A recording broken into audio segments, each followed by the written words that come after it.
নমস্কার, জয়তারা। সিংহ রাশির জাতক জাতিকাদের ক্ষেত্রে অষ্টম ঘরে শনি বক্রি হচ্ছে। সেক্ষেত্রে আপনাদের ওপরে কিরকম প্রভাব ফেলবে এই শনির বক্রি, সেটা আমরা একটু দেখে নিই।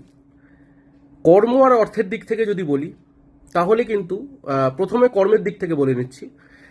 সেখানে কিন্তু যারা পার্টনারশিপ বিজনেস করছেন বা যারা কি বলবো কনসালটেন্সিতে আছেন, ঠিক আছে, তাদের জন্য কিন্তু সময়টা খুব ভালো।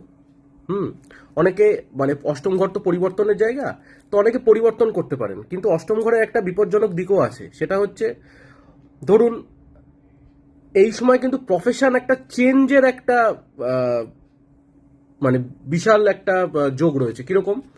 ধরুন আপনি ব্যবসা করছেন, ব্যবসাটার হঠাৎ করে দেখা গেল খারাপ চলছে, প্রচণ্ড খারাপ চলছে।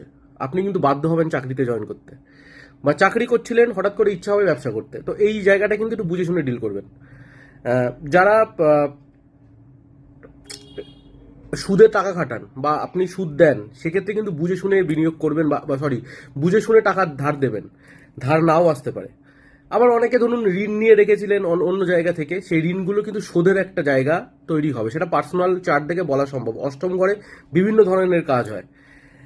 সম্পর্কের দিক থেকে যদি বলি, দেখা যাবে অনেক চাপা কিছু বেরিয়ে আসছে।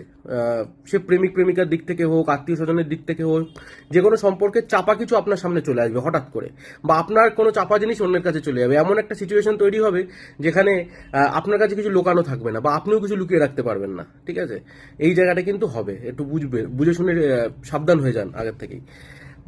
স্বাস্থ্যের দিক থেকে যদি বলি, হরমোনাল ডিসব্যালেন্স, ডিপ্রেশন, যারা ডিপ্রেশনে ভোগেন তারা এটা খুব ভালো করে, অ্যাংজাইটিতে ভোগেন তারা খুব ভালো করে জানেন এটা। দীর্ঘমেয়াদী কোনো রোগ ধরুন আপনার চলছিল, সেটা কমে যেতে পারে। আবার অনেক দিন ধরে দীর্ঘমেয়াদী কোনো রোগ চলছিল, সেটা আপনার সামনে চলে আসতে পারে। অষ্টম ঘর পরিবর্তনের জায়গা, বিভিন্ন ধরনের পরিবর্তন হতে পারে। কারুর বন্ধ হয়ে যেতে পারে, কারুর শুরুও হতে পারে। ঠিক আছে।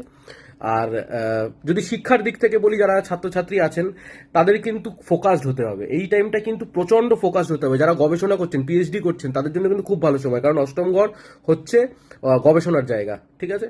আর নিজের কুণ্ডলি চেক করানোর জন্য এই স্ক্রিনে দেওয়া নম্বরে হোয়াটসঅ্যাপ করবেন। ধন্যবাদ।